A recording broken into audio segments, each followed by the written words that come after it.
In this podcast, we're going to be discussing 3 different theories of gamification and how they can be applied in the classroom. The 3 theories we're going to talk about are motivation, social learning theory, and flow. Hi, I'm Jared. I teach kindergarten through 3rd grade special education. Hi, I'm Kelly. I teach 5th grade Spanish, 6th grade gym, and 6th grade reading and math intervention. Hi, I'm Marie, and I teach college freshman and sophomore in the social sciences. Okay, so with motivation, CAP says that success builds on success. So Kelly, how can you help students build success in your classrooms? I think that you can build success in your classroom by grabbing the students' attention and having the material be relative to their learning. So then how do you keep your students to have self-motivation? I have my students have self-motivation by having them plan their goals and have them be in control of my learning. In my reading and math intervention, my students create goal charts, and weekly they will color in how many words a minute they read and then try and see how that increases every week. Yeah, and you know, Kelly, with that, that's kind of what we do in special ed as well. All my students have, academic goals that we're working on. And to keep them motivated as well, we do the same thing with sticker charts or the certain curriculums that have them color in how many words they read correct per minute.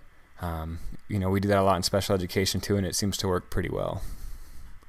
Wow, cool. Do you pick material that is interesting to your students to increase motivation?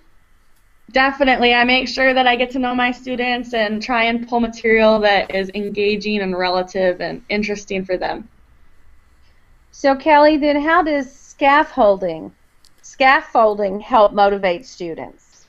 I think it motivates students because the material is more at their level. It's not difficult or too challenging, or it's not too easy. By scaffolding, you can have different groups of students working together all on the same activity, but different levels of the activity.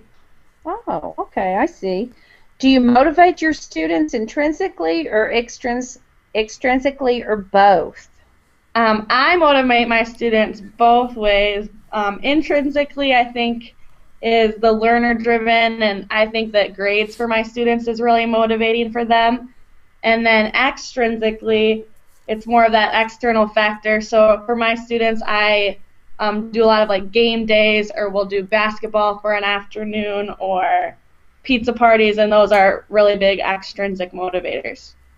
Oh, interesting. Social learning theory. To foster higher level skills, the player should assume a role during the game and not just play. Assuming a role means the learner must actively think about his or her actions, decisions, and choices from a perspective other than him or herself. Okay, so Marie, what is the basic premise of social learning theory? Well, Robert Bandura developed social learning theory in social psychology many years ago, and the basic premise is about observation and modeling behavior. Okay.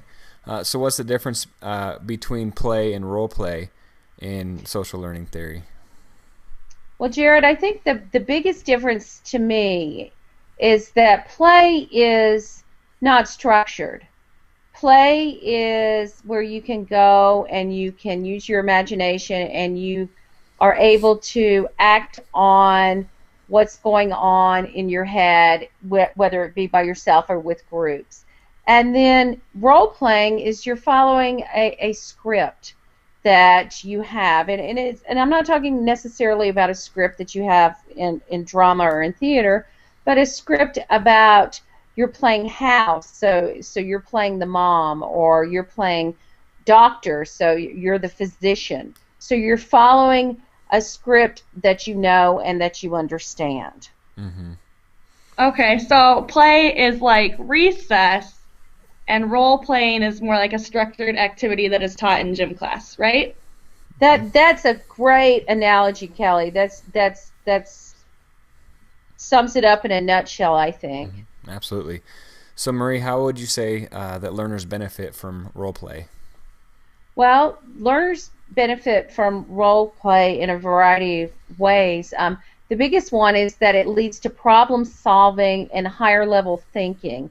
It provides a venue for analysis, and this is key in learning, as we all know. So I think that that is the big thing: problem solving and higher level thinking at the analysis level. Absolutely. So, what are some examples of role play provided in the reading and that you use in your classroom? And how Well, do they reinforce problem solving? the reading had some interesting ones about I think it was Northeastern University, and they were having their students in social who are preparing to work in social work and social services role play different scenarios. So they were interacting with their clients, and again, the problem solving and analysis level thinking came into play. And the one thing that I do in my class is that when people, where I work, we are a refugee resettlement area, so we have a lot of people coming in from a lot of different places across the world, and many times they end up on our campus. So I like to role play cultural understanding. So I have different Mm-hmm. scenarios that I set up with my students, and showing them sometimes how even situational ethnocentrism can be hurtful to students and can shut down communication. So that's one way that I use it. Yeah, that's awesome. That's great. So next we're going to talk about flow a little. And flow theory is a useful construct to understand the impact of user cognition, according to Lyo. All right, Jared, what is flow? Yeah, flow is the state of mind a person is in when they are 100% engaged in the activity or game that they're participating in. They're completely immersed in what they're doing. They're challenged in the game or activity, but not to the point where they feel defeated or frustrated. And at the same time, it's not so easy that they're bored with the game or the activity as well. Okay. How do you know when your students are experiencing flow? Uh, when your students are experiencing flow, it'll probably be pretty obvious. It's when they're caught in that balance of boredom and anxiety. They're just right in the middle. You can tell by their level of engagement and their body language.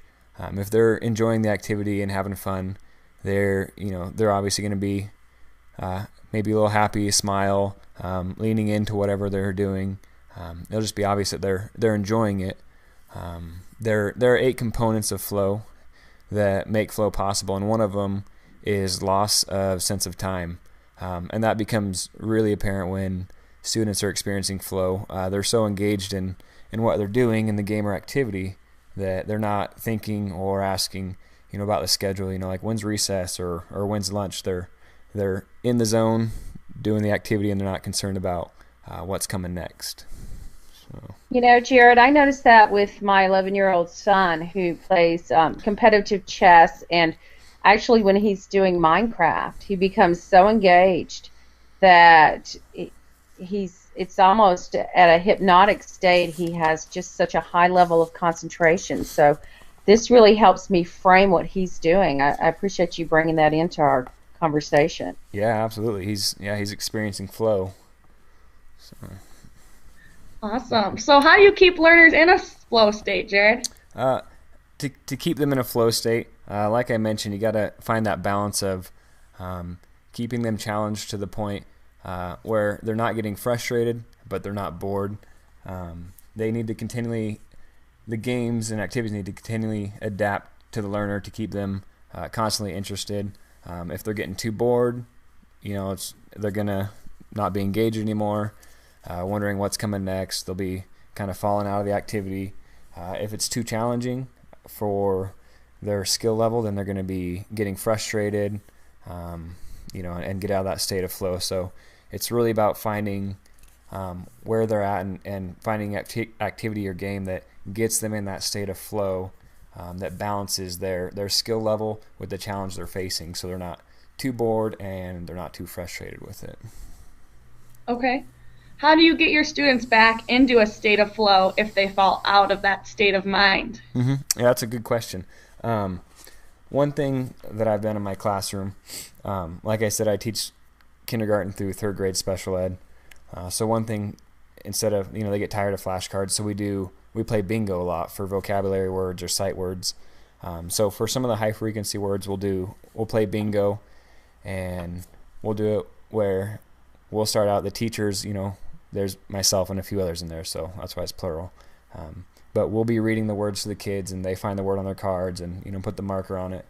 And they'll be engaged for a little bit and enjoying it. And as it goes on, maybe a few rounds into it, you can tell they'll kind of start to lose interest. They're not being challenged as much or engaged. So adapting it and saying, all right, how about Billy? How about you come up and you draw the cards and read it, and just kind of adapting the game so Billy's a little more challenged. So he's producing the word instead of hearing it and having to find it on his card.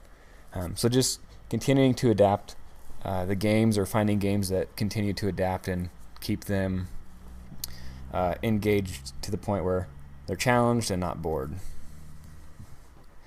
Awesome, thanks. So Kelly, do you have any suggestions on how to incorporate motivation into my classroom? Bouncing off what Jared just said, I use a lot of games in my classroom, and I feel like games are very beneficial. So for Spanish, for me, I use Bingo and Jeopardy and Family Feud type games to use in my classroom to help them remember vocabulary and keywords, and I think that would be still very beneficial for college-age students as well. Great, thanks. Jared, what about you? What about flow? Kind of like I've mentioned a few times, not to be redundant, but just maintaining that balance of challenging the students at a level that they're not bored and not frustrated. So just right in that middle zone there, so they are challenged and learning according to their skills and abilities, but not too easy, not too difficult. Right. Just any activities or games that you can think of, kind of like Kelly said, that help them do that. Right. That's great. Thanks for the advice. Yeah, absolutely. You're welcome. Thank you for listening to our podcast. We hope you learned a little bit about motivation, social learning theory, and flow, and their application to the classroom.